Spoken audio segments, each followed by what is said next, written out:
Sir கொஞ்சம் மேல வாங்க, இங்க ஒருத்தர் வந்து கலாட்டா பண்ணிட்டு இருக்காரு. உண்மையை பேசினா அதுக்கு பேர் கலாட்டா வரும். Any problem sir? எல்லாமே ப்ராப்ளம் தான் சார். என் பையன் அந்த ஸ்கூல்ல சேர்ந்து 2 வருஷம் ஆச்சு. இது வரைக்கும் 4 டீச்சர்ஸ் மாறி இருக்காங்க. இவங்களுக்கு என்ன சார் தெரியும் என் பையனை பத்தி? இவங்க எப்படி என் பையனை மானிட்டர் பண்ணுவாங்க? சார் அதெல்லாம் நீங்க பேசக்கூடாது. என்ன கேள்வி கேட்டாலும் இந்த ஒரு பதில கரெக்டா சொல்லிடுறாங்க சார். இது அங்க போய் சொல்றியா? நமக்கு எதுக்கு சார்? நமக்கு நீ ஏன்டா உன் கூட எதையும் சேர்க்க? நீங்களா தானே தேடி வந்தீங்க, நாங்களா கூப்பிட்டோம்? நீங்க தான் கூப்பிட்டீங்க. நீங்க தான் சார் கூப்பிடுறீங்க. ரோடா நின்னு கூப்பிடுறீங்க.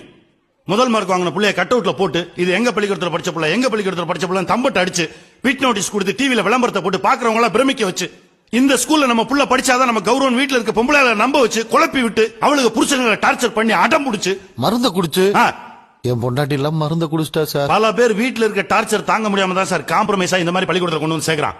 எத்தனை பேர் நீங்களும் ஆசைப்பட்டு இந்த பள்ளிக்கூடத்துல சேர்ந்தீங்க சொல்லுங்க? பாத்தீங்களா, 30% கூட தேராது.